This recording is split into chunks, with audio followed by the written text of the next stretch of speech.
Congratulation Faima আপু, প্রথমবার মতো 5 উইকেট পেলে তোমার অনুভূতি কেমন? ফার্স্ট অফ অল আলহামদুলিল্লাহ, অবশ্যই ভালো লাগার অনেক বড় একটা বিষয় আমার জন্য। আর আসলে বিগত সময়ে অনেকবার আমার এই সুযোগটা হয়েছিল 5 উইকেট নেওয়ার পার্টিসিপেটে ফার্স্ট টাইম, এর জন্য আসলে আমি অনেক হ্যাপি। এবং আমি বিগত সময় 4টা উইকেট পেয়েছি, বাট সুযোগ থাকা সত্ত্বেও হয়তো বা আমার 5টা উইকেট নেওয়ার হয় নাই। বাট এই সময় আমার অনেক ভালো ভালো লাগছে। এবং আমি আমার জায়গা থেকে বলবো যে আমি যে পাশ থেকে বল করতেছিলাম, আমার প্রথমে বলটা ধরে আমার মনে হয়েছে যে না, আজকে হয়তো বা আমার দিন হতেও পারে, উইকেট টেকিং অপশনটা আমার বেশি ছিল।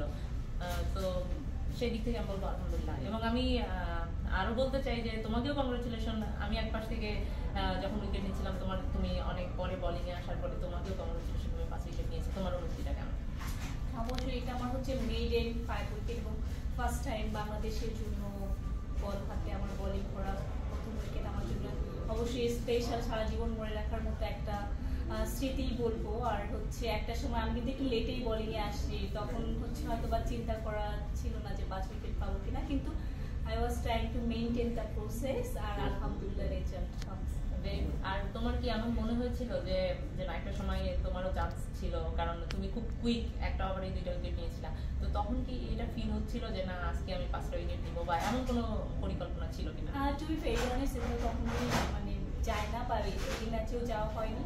আমি চেষ্টা করছিলাম, আমার কোচ এবার বলছিল উইকেট টু উইকেট বল করবো, একটুকুই প্ল্যান ছিল জাস্ট উইকেটে বোলিং করি, আর আলহামদুলিল্লাহ ওয়াজ সাকসেসফুল। আচ্ছা, মানে তুমি তোমার প্ল্যানটা প্রপারলি এক্সিকিউট করতে পারছো, যাক আলহামদুলিল্লাহ।